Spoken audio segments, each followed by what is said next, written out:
loftslagsdegi í fyrra þá hóf Helga Barðadóttir erindi sitt á því að segja að langur vegur væri á milli stelpunni á Kópaskeri til konunnar sem stóð á sviðinu þann dag.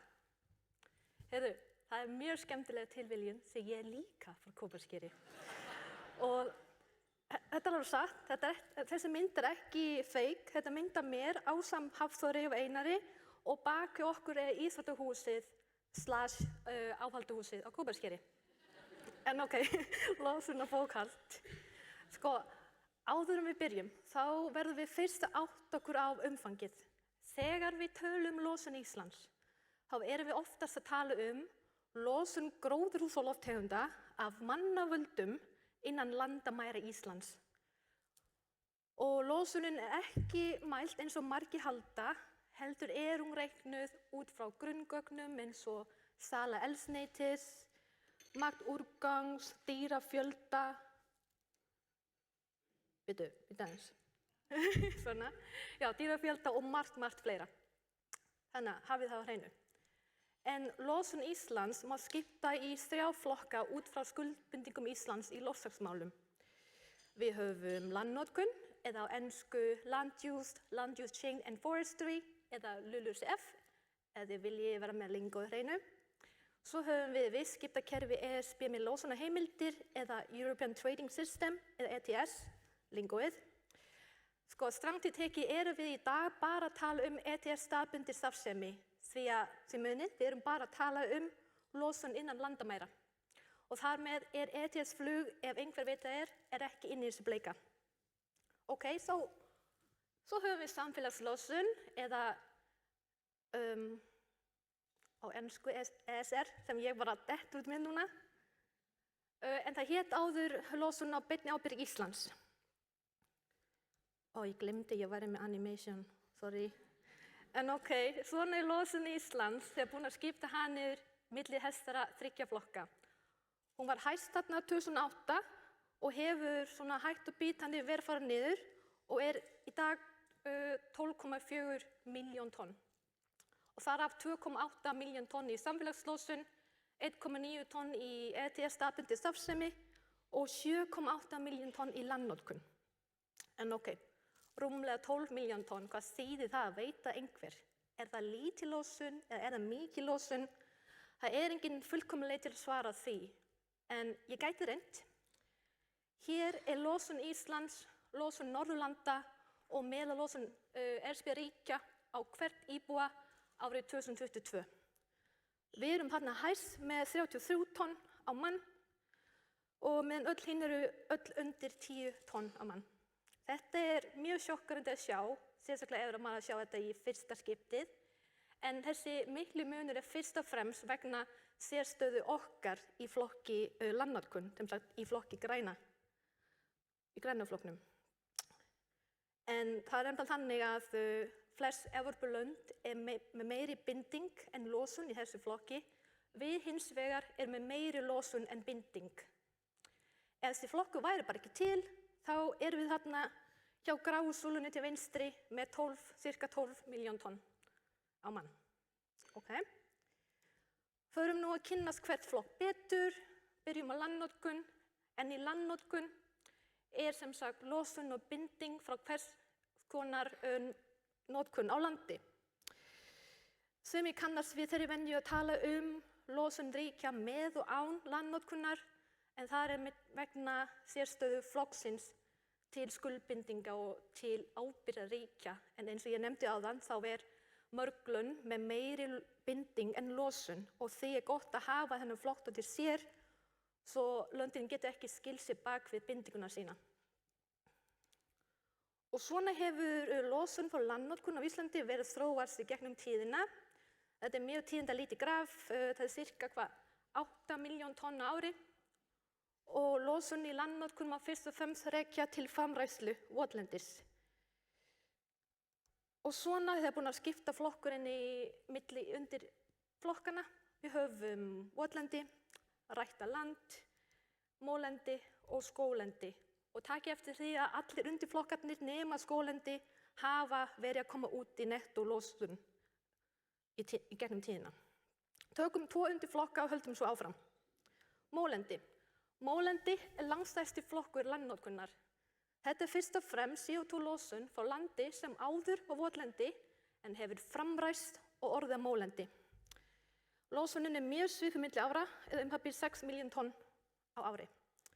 En það sem gerist þegar land framræst, þá tapast gríðarlegt magn af CO2, sem þýðir líka að í endurheimt votlendis þá erum við að snúa dæminu við og hættum að tapa og förum að binda CO2. En reyndar þá fáum við metanlosun í kaupbæti, en allt í allt komum við út í nettobinding í endurheimt votlendis. Skóglendi. Í þessu flokki binding ríkjandi og hefur verið að fara hækkandi með árunum og komið upp í 500.000 tonn árið 2022. Og við reiknum með að þetta haldi bara áfram í framtíðinni, sem sagt meiri binding með aukinni skógrækt og með meiri binding eldri skóga. En talandi binding þá alveg slatta af binding hjá hinum flokkunum líka. Sem dæmi má nefna, árið 2022 var samanlögð binding í mólendi og votlendi 1,2 milljón tonn.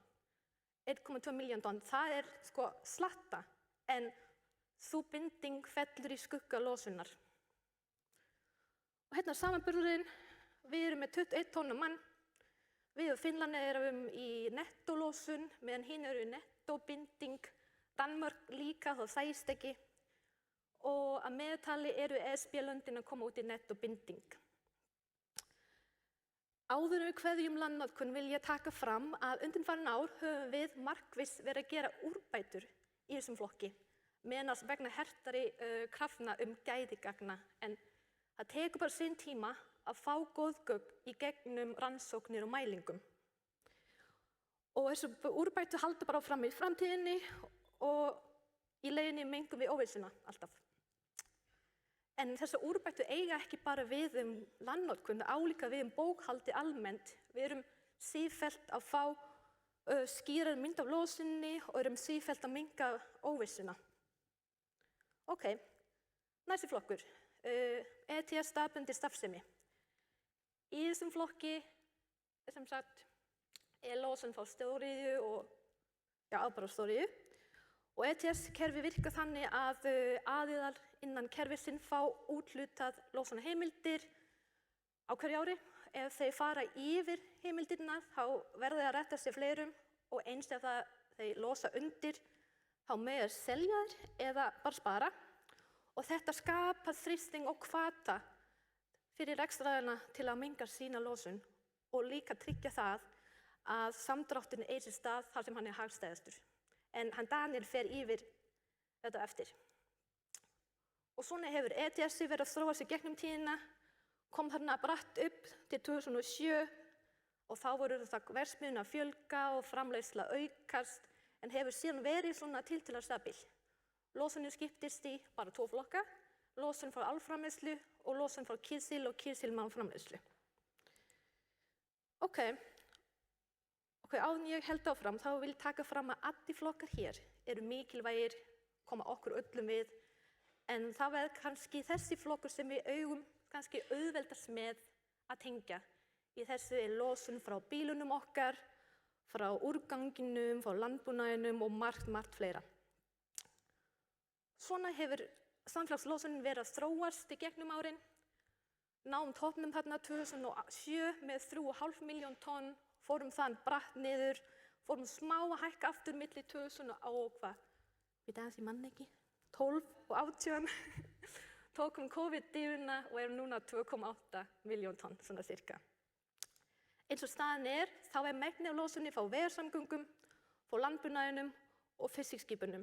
Restin má nefna losun frá urðunúrgangs, jarðvarmavirkjunum, kælimylum og margt fleira. Ok, skoðum þessa flokka aðeins betur. Vegasamgöngur, þýðingur samfélagslosunar frá vegasamgöngum.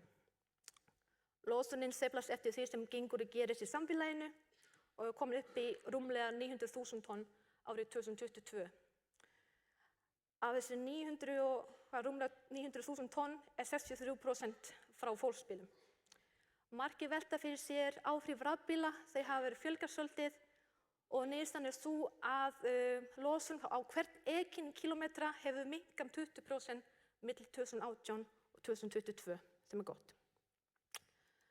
Landbúnaður, losun þar svona cirka svipuð milli ára, tæplega 600.000 tonn árið 2022 eða 22% af samfélagslosun. Rúmlega helmingur þessu sem sagt má rekja til nautgripa og sauðfjárrækt og þá aðallega metanlosun frá meltingarvera og líka frá sem sagt meðhöndlun húsdýraáburðar vegna þeirra. En athugið þó að í þessu nánast engin losun frá landnotkun sem tengist landbúnaði og heldur ekki losun frá traktorum eða vinnuvélum, en þau eru bókuð annars staðar í losunarbókhaldinu. Og það fiskiskip. Ísland, eitt af ríkjum í heiminum þar sem losun frá fiskiskip töluverð með íbúafjölda, enda erum við hér með stóran flota og mikinn útflutning. En losunin hefur lengi og vel verið að fara niður og ýmislegt hafa áhrif af því að losunin hefur minnkað. Dæmi nefna að skipin núna betri, þeir eru með betri tækjum og sparneytnari. Svo hafa túrarnir fækkað en urðu líka lengri og hafa verið sem sagt framfarir og betra skipulag í veiðum. Og allt þetta og fleira leiðir saman til minna eldsneytisnotkunar og þarandi minna losun. Losunin tæplega 500.000 tonn árið 2022 og 17% af samfélagslosun. En hvernig erum við standa okkur? Eins og ég segi, það pínu erfitt að segja. Þetta ekki fullkominn samanburður eða fullkomin leið til að segja. Það hvernig okkur gengur, en allavega fín tilraun. Í þessum flokki getum við ekki falið okkur bak við losun frá stóriðju eða losun frá landnotkun. Þetta svona daglegt við í norsku. Og eins og staðan þá erum við með rúmlega 7 tonn á hvern íbúa árið 2022. Ok, þetta var nú slatti. Allt í lagi með ykkur? Þið með? Þetta að koma. Ok. Varðandi skuldbindingar. Ísland, Noregur og ESB hafa sett sér sameiginleg markmið að minnka samanlagða losunar sína 55% fyrir árið 2030.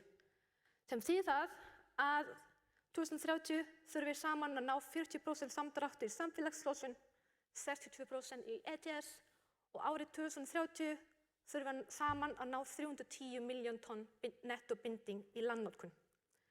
Hvert ríki fær svona úthlutamarkmið eða heimaverkefni.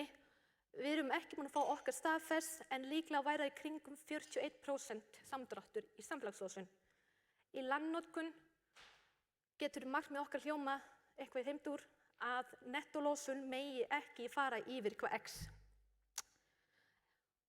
Ef þetta ekki nóg flókinu þegar, þá ákvæði í stjórnarsáttmála núverandi ríkisstjórnar 55% samdráttur í samfélagslosun árið 2030. Ok. Reynum nú að setja það sem við vorum að læra núna skuldbindingar og markmið í samhengi við samfélagslosun. Bláa svæði á þessu grafi táknar samfélagslosun, eða það að segja hvernig hún búin að vera. Græna línan táknar losunarúthlutanir og þá miðað við þessa 41% markmið sem óstaðfest. Og punkturinn sem sagt markmið úr stjórnarsáttmálanum. Losunarspá fyrir samfélagslosun liggur ekki fyrir, en það frekar augljóst að það smá bratt niður fyrir okkur. Ok, smá samantekt. Árið 2022 var losun Íslands töluverð miðað við íbúafjölda. Losun frá landnotkun var 62% af heildarlosun Íslands, ETS staðbundin starfsemi 15% og samfélagslosun 22%. En það alls konar og nóg tækifærum fyrir okkur til að minnka orkulosun og þessi listi sem ég muni birta eftir ekki tæmandi og ekki pæla of mikið í hvaða röð þeir birtast. Í landnotkun getum við minnkað losunin töluverð með endurheimt votlendis, landgræðslu og sjálfsögðu skógrækt. Í ETS verða helst bættar framleiðsluaðferðir, meiri notkun á lífmassa og nýsköpun. En nýsköpun áreindar við alla flokkana. Stundum veltum við fyrir okkur ekki hægt að gerast, en það út allan bæ fullt af fólki sem að malla eitthvað, nýsköpun. En í samfélagssyn væri alls konar sem má lóða saman í eitthvað sem kallast betri neyslu og betri samgönguvenjur og að sjálfsögðu fullt af tækifærum í orkuskipti.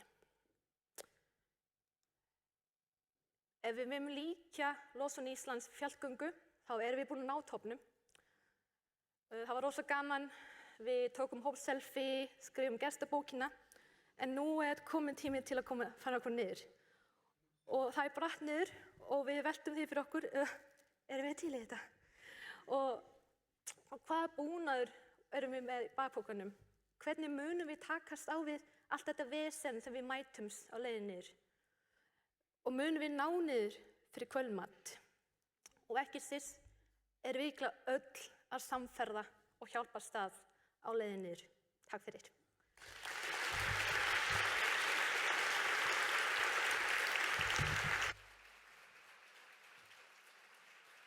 Spurningar, Heidi. Takk kærlega, Shani. Við höfum tíma fyrir nokkra spurningar. Þið sem eru ekki búin að fara inn á Slido, þið getið skannað kóðan sem þannig uppi eða farið inn á slido.com. Nú, fyrsta spurning sem við tökum fyrir hérna, tökum bara þá efstu. Af hverju takið ekki flug og stóru skipin undir ETS? Sko, þau eru í ETS, sem sagt, inn í kerfinu. En þegar við tölum losun Íslands eins og í landsskýrslunni, þá sem sagt flugið ekki með að setja minningar á losun í landamæra, en flugið samt bókuð inn í bókhaldinu, en bara ekki talið með til heildarlosunar. Þannig að þetta er allt þarna og allt að gerast. Það var annað áhugavert sem kom upp á myndinni sem þú sýndir, að Svíþjóð langlægst af Norðurlöndum í samfélagslosun. Hvernig nær Svíþjóð að vera svona ótrúlega lág? Þeir eru að svindla. Nei, þeir bara svo frábær með tiltölulega lítil losun og eitthvað fáránlega binding. Ég sagði þetta ekki við taka söftu við. Þetta allt í beinni.